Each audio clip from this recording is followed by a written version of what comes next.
Convido você a abrir comigo sua Bíblia no livro de Êxodo, capítulo 13. Nós vamos ler a partir do versículo 20. Glória a Deus, estou tão feliz que você está aqui, irmãos.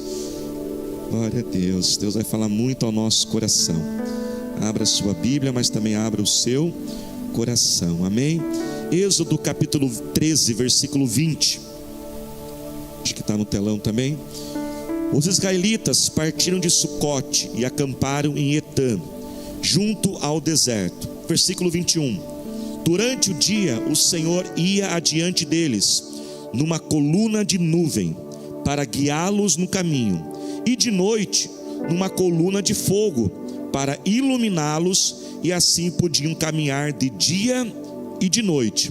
A coluna de nuvem não se afastava do povo de dia, nem a coluna de fogo de noite. Diga glória a Deus. Irmãos, para a gente poder entender esse texto, que ele é apenas uma citação, nós temos que entender um pouquinho todo o contexto. Nós vamos ter que fazer um pouquinho de estudo bíblico aqui, amém, irmãos? Quem ama estudar a Bíblia aí?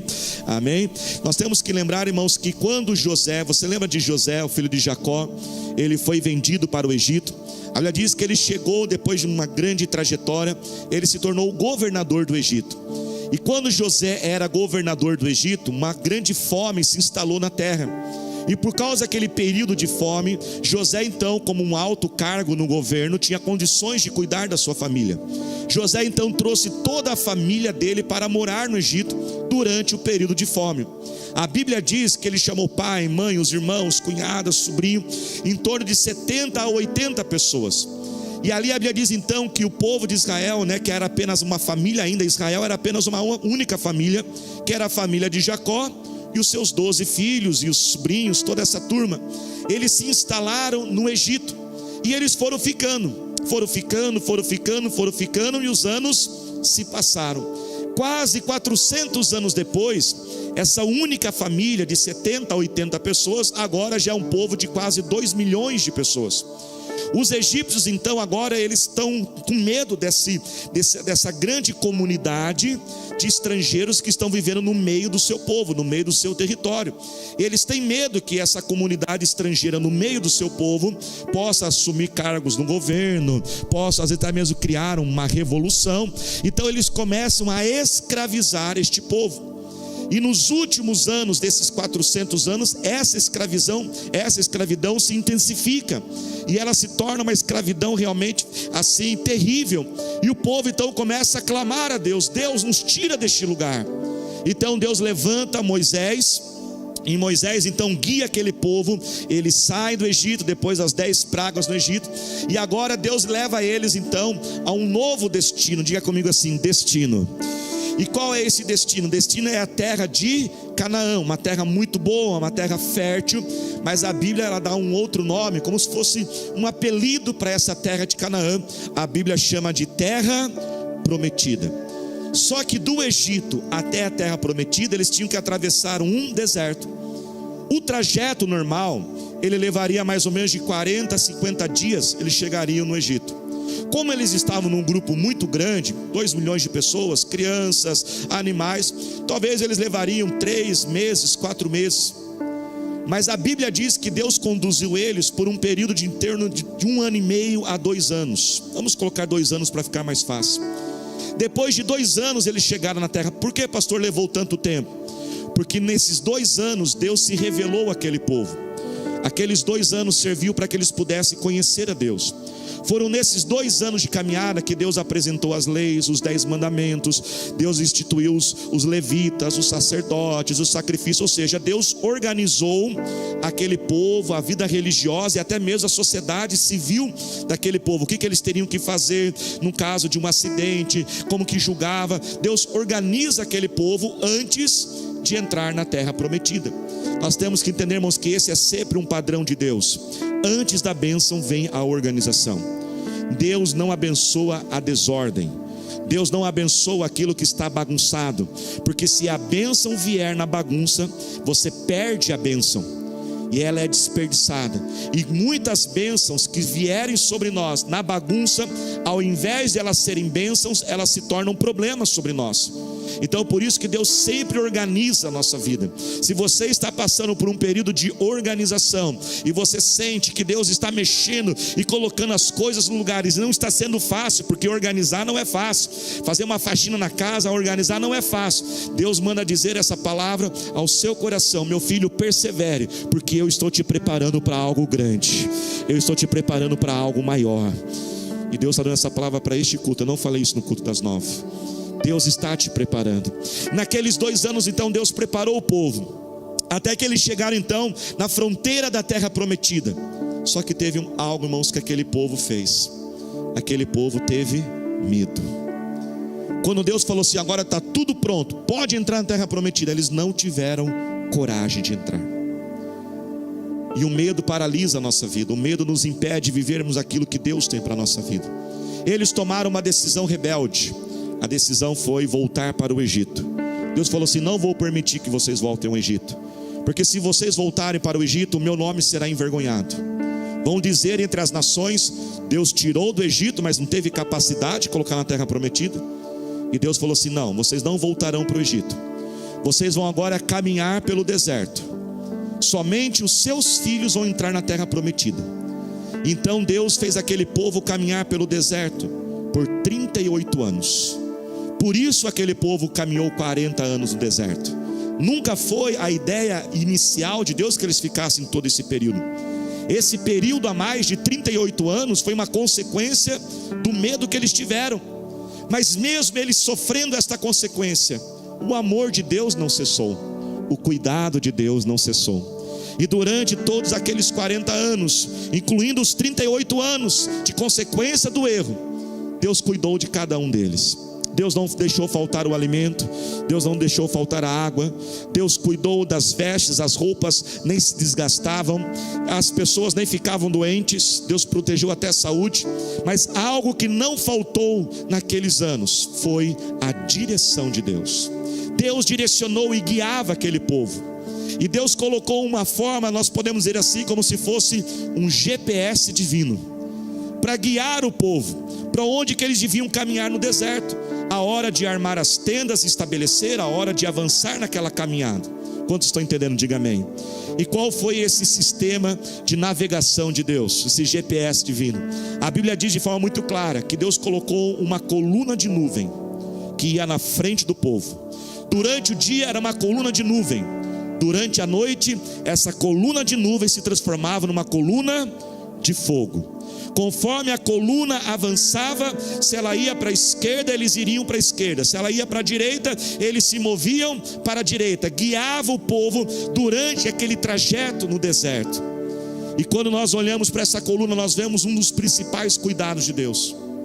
Uma das principais formas de Deus demonstrar cuidado para nós é com a sua direção. Deus, Ele quer cuidar de você direcionando a sua vida. Não há motivos para você viver confuso, não há motivos para você se sentir perdido na sua vida. Quem tem Deus, como seu Pai, tem toda a direção sobre a sua vida. Irmãos, e eu creio que de todas as nossas necessidades, de tudo aquilo que nós precisamos de Deus, talvez nos dias de hoje, uma das principais, se não a principal necessidade, é a direção de Deus. Nunca houve uma geração tão confusa, tão perdida. Nunca houve uma geração tão ansiosa, desesperada com o futuro lá na frente, como que vai chegar lá. Você não precisa viver isso, porque você tem um Deus que tem prazer de guiar e direcionar a sua vida. E é sobre isso que Deus fala conosco nessa manhã. Algumas características, irmãos, da direção de Deus. Primeira característica da direção de Deus, ela é uma direção equilibrada. É interessante que essa nuvem que ia à frente, presta atenção, irmãos, eu imagino essa nuvem, pelo que a gente lê nos textos, ela não era como algo fininho, não era como um pontinho lá na frente. Essa nuvem era grande demais. Ela era tão grande, que provavelmente não dava para você ver do outro lado da nuvem. Ela tapava toda a visão, seja de nuvem, durante o dia, ou a coluna de fogo durante a noite. E essa nuvem, essa coluna de fogo, ela se movia, irmãos, ela não se movia com muitos metros para frente. Isso você vai descobrir depois lendo outros textos. Ela se movia um pouco, o povo andava um pouco. Ela se movia mais um pouco, o povo andava mais um pouco. Segundo alguns estudiosos, ela se movia no máximo a 30 quilômetros para frente, que era mais ou menos o período de caminhada de um dia. E é o quanto que eles caminhavam num dia, em torno de 30 quilômetros por dia. Ela não caminhava nem 5 e nem caminhava a 150 quilômetros para frente. O que isso mostra para nós, irmãos? Que a direção de Deus, ela é equilibrada. A direção de Deus, ela tem essa sabedoria. Deus, ele vai mover a nossa vida, irmãos, mas preste atenção, ele vai nos dar essa direção, mas também ele não vai mover, ele não vai dar essa direção tão lá para frente. O que isso quer dizer? Que Deus não vai alimentar essa crise de ansiedade que nós vivemos hoje. E o que é a ansiedade? A ansiedade é o excesso de futuro. Muitas vezes, quando nós queremos ser guiados por Deus, nós queremos que Deus explique tudo, que Deus dê todos os detalhes, que Deus mostre tudo claramente. Não, Ele não vai fazer isso, Ele vai mostrando aos poucos. Quando eu imagino essa nuvem, a coluna de nuvem, a coluna de fogo, eu imagino, irmãos, mais ou menos como se fosse um grande nevoeiro. Eles estão caminhando assim, como se fosse um nevoeiro. Eles têm que dar pequenos passos. Sabe por que muitos de nós estamos cansados e sobrecarregados? Porque nós estamos carregando pesos demais. Nós estamos querendo carregar o peso da luta de hoje, mas também carregamos o peso da luta de ontem e o peso da luta de amanhã. E aí, irmãos, com todo amor e carinho, não há quem aguente. Não há ser humano que aguente carregar o peso do ontem, o de hoje e o de amanhã. Carregar o peso de ontem é você viver carregado de remorsos e culpas dentro de você. Eu deveria ter feito, porque eu não ouvi meu pai e minha mãe, por que eu fiz aquilo? E você carrega aquele problema de ontem. Por que aquilo não aconteceu? Por que eu fui namorar aquela pessoa? Por que eu tive naquele lugar? E você está vivendo hoje, mas um ontem que não existe mais, e carregando ele junto. Aí você tem que carregar a luta de hoje e a luta de ontem. Quem está dentro, diga amém. Aí é pesado, né, irmãos? Mas a gente é tão doido que além de carregar a luta de ontem, a gente também quer carregar o peso de amanhã. E já queremos saber como que eu vou fazer amanhã. A criança nasce, a mãe já está pensando na faculdade. Não é assim mesmo?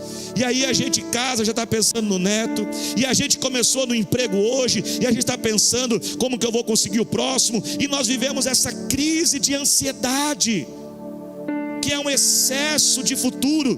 Temos que pensar no futuro, temos, mas presta atenção, é o excesso. A Bíblia diz que Deus derrama para nós o pão nosso de cada dia. O pão nosso, hoje estamos celebrando a ceia, só para deixar todos vocês com fome. O pão nosso de cada dia. Deus tem a porção para aquele dia. Pastor, mas Ele poderia já me dar uma porção para mais dias? Ele poderia. Mas por que Ele não faz? Porque Ele não vai alimentar essa ansiedade dentro de você. Preste atenção, irmãos, o livro de Mateus 6,34, tem um versículo que por muitas vezes eu olhei ele, por muitos anos na verdade, e eu meio que não entendia direito esse versículo, quando a Bíblia diz o seguinte: basta a cada dia o seu mal. Eu falava, Deus, que o Senhor estava azedo nesse dia, hein? O Senhor colocou esse versículo, basta a cada dia o seu mal. E quantas vezes eu tenho até umas puladas nele. Sabe quando você pula uns versículos assim, você vai, né? Você dá umas puladas, igual genealogia, né? Você pula a genealogia, né? Você começa a ler a Bíblia, dá uns pulão na genealogia. Eu falava, Deus, esse versículo é muito negativo, cada dia tem o seu mal. Mas sabe, irmãos, que na verdade é um versículo maravilhoso. Ele é libertador. Porque sabe o que Deus está falando? Vença e lute a luta de hoje. Basta a luta de hoje. Pare de lutar a luta de ontem e pare de lutar a luta de amanhã. Quando chegar o problema de amanhã, eu vou dar o pão daquele dia. E aí quando você começa a se libertar do peso do amanhã e do peso do ontem, a carga fica mais leve. E aí você acorda a cada dia e fala assim: Jesus, me dá o meu pão hoje, me dá o pão desse dia, me dá o ânimo para esse dia, me dá a força para esse dia, me dá a alegria para eu enfrentar esse dia. por isso que Deus vai mostrando aos poucos, porque Ele não quer alimentar essa ansiedade que existe dentro de nós. Quando estou entendendo, diga amém. Sabe o segundo motivo, irmãos? Porque presta atenção, a essência da vida cristã não é receber e ter algo de Deus. Deus sim tem bênçãos para nós, Ele vai derramar bênçãos na sua vida, mas não é a essência. A gente não caminha com Deus para pegar algo de Deus, a gente não caminha com Deus para obter algo dele, a gente caminha com Deus para conhecer a Deus. Mais importante do que levar eles à terra prometida, que se fosse só para levar a terra prometida, Ele levava em 10 dias. Mas por que Ele fez todo um trajeto? Porque Ele queria que aquele povo conhecesse a Deus. E por isso que Deus vai trabalhando em passos e etapas, em um processo em nossa vida. Mas muitas vezes nós não conseguimos enxergar a beleza dessa jornada, e tão ansiosos, queremos que as coisas cheguem na nossa hora, no nosso jeito, e queremos que Deus acelere. E quando Deus está dizendo: meu filho, você tem que curtir a jornada, porque essa jornada é para você poder me conhecer, porque a sua luta de hoje, ela é o testemunho seu de amanhã, e ela vai revelar um caráter de Deus na sua vida. Oséias 6 diz o seguinte: conheçamos a Deus e prossigamos em conhecê-lo. Esses dias eu confesso, muito ansioso, falei: Deus, eu não vejo a hora de chegar aquilo. E eu não estava conseguindo curtir o momento, aquela jornada, e eu precisei orar ao Senhor. E eu realmente precisei falar: Senhor, abra os meus olhos, para que eu possa ter o prazer da jornada, não somente chegar num lugar, não somente alcançar uma conquista, uma vitória, mas eu quero te conhecer, eu quero ver. E sabe, irmãos, depois que eu fiz esta oração, meus olhos foram se abrindo, e eu fui olhando tudo que Deus está fazendo, a forma como Ele está trabalhando. Eu falei: Deus, obrigado, porque o Senhor está trabalhando, está moldando a minha vida durante o trajeto. Por isso Ele vai mostrando aos poucos. Coloque a mão sobre os seus olhos. Eu quero ensinar esta oração. Diga comigo assim: Senhor Jesus, não tem sido fácil a jornada. Diga: Senhor Jesus, eu tenho andado ansioso, não vejo a hora da mudança, não vejo a hora da conquista, mas eu quero, Senhor, curtir a jornada, eu quero te conhecer. Por isso, abra os meus olhos, abra os meus olhos, abra os meus olhos e revela toda a beleza da jornada, porque mais do que receber algo de ti, eu quero te conhecer. Você pode aplaudir ao Senhor Jesus por isso? A direção de Deus, ela é equilibrada. A direção de Deus, irmãos, ela é adequada. Olha que coisa maravilhosa. De dia uma nuvem. Por que de dia uma nuvem? O calor do deserto refrescava. De noite era fogo, para esquentar e iluminar o caminho. Quando, irmãos, Deus direciona a nossa vida, Ele sabe tudo como acontecer. Ele sabe exatamente a hora, Ele sabe exatamente quando você precisa, do jeito que você precisa. Quando Ele direciona a sua vida, tudo acontece de forma harmoniosa. Quando Deus direciona a sua vida, tudo vai se encaixando. Nesses anos de caminhada com Deus, quantos sonhos, quantos projetos envolvidos ao mesmo tempo, mas fomos aprendendo o sinal de Deus, que quando chega a hora de Deus, parece que tudo faz assim, ó. Ele sabe a hora, Ele sabe o momento, deixa Ele guiar a sua vida. Salmos 1 capítulo 3 diz que aquele que anda com Deus é como uma árvore plantada, que na hora certa dá o seu fruto. Terceira característica de andarmos com Deus, sermos guiados, é que Deus, irmãos, Ele nos move todos juntos ao mesmo tempo. Preste atenção nisso. A partir de Jesus, algo mudou no relacionamento da humanidade com Deus. Por isso que a sua Bíblia tem Velho Testamento e Novo Testamento. Antes de Jesus morrer na cruz, não havia essa individualidade do nosso relacionamento com Deus, o que para nós é praticamente normal, mas não, houve uma época que não existia isso. Não existia muito isso da pessoa, ela falar com Deus e Deus falar com ela. Antes de Jesus, Deus só tratava como povo, o povo de Deus. A partir de Jesus, foi acrescentado a possibilidade de termos um relacionamento individual com Deus. O acesso a Deus está liberado.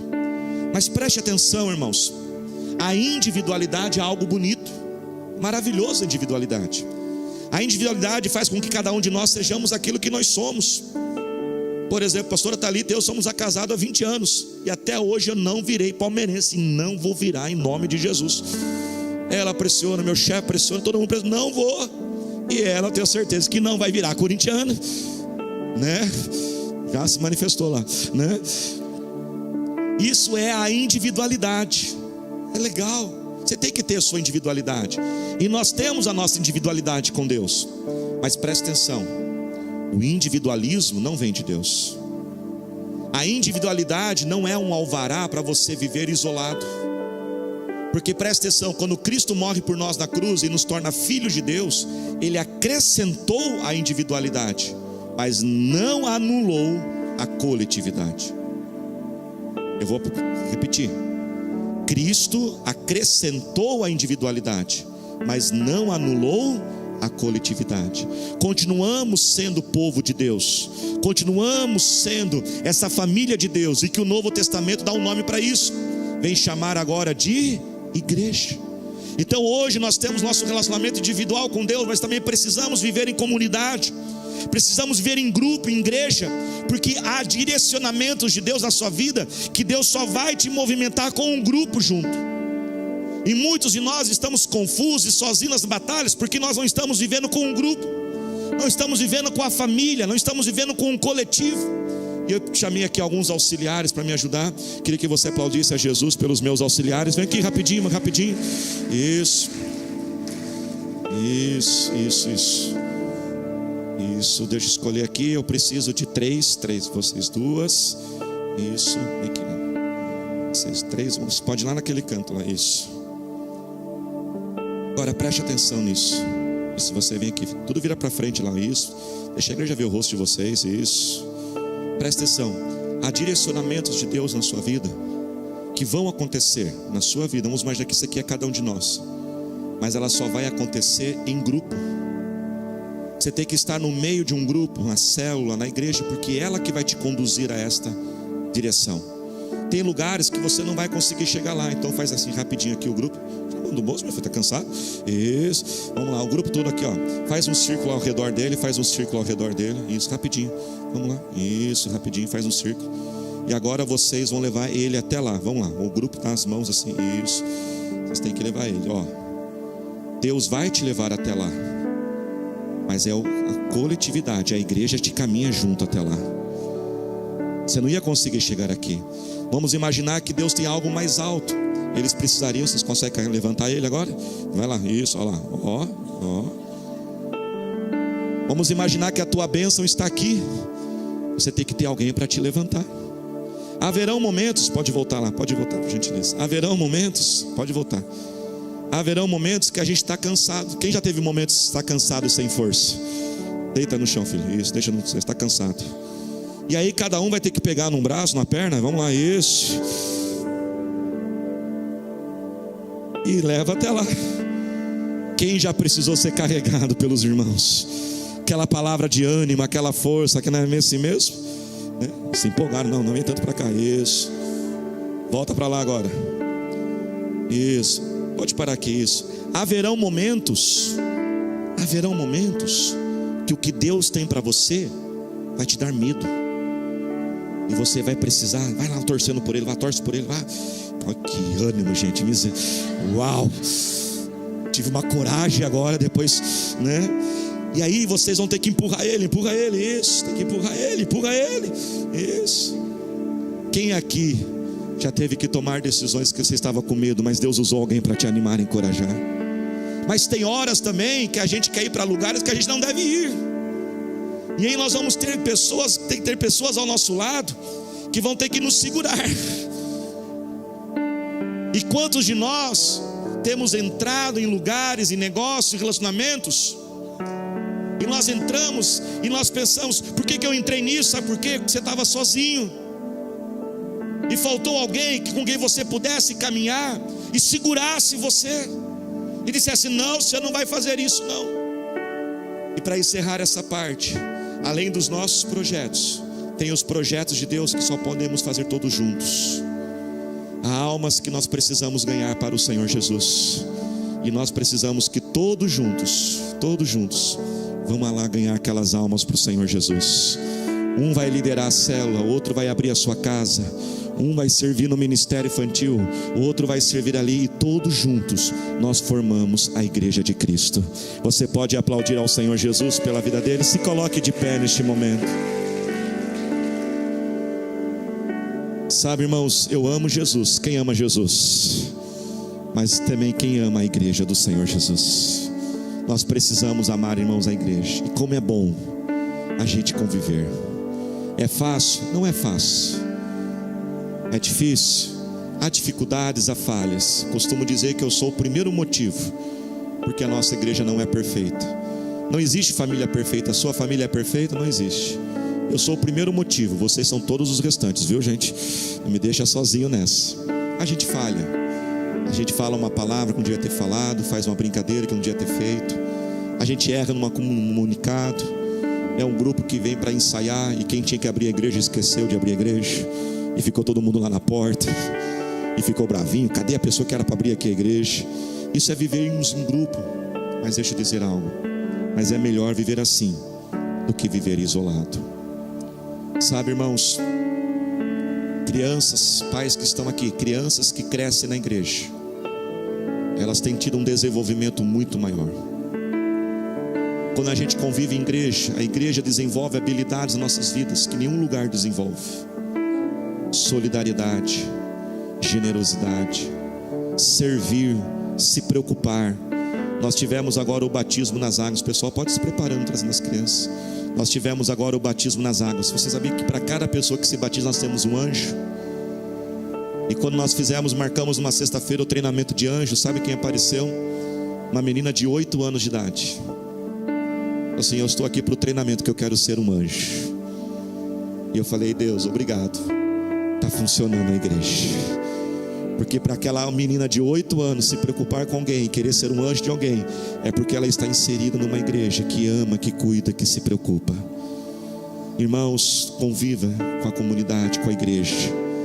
Nós temos visto irmãos que se envolvem os seus crescimentos profissionais. Nós estamos todos assustados aí com a inteligência artificial, não é mesmo? Que está vindo. Mas preste atenção, nesses dias eu ouvi uma frase.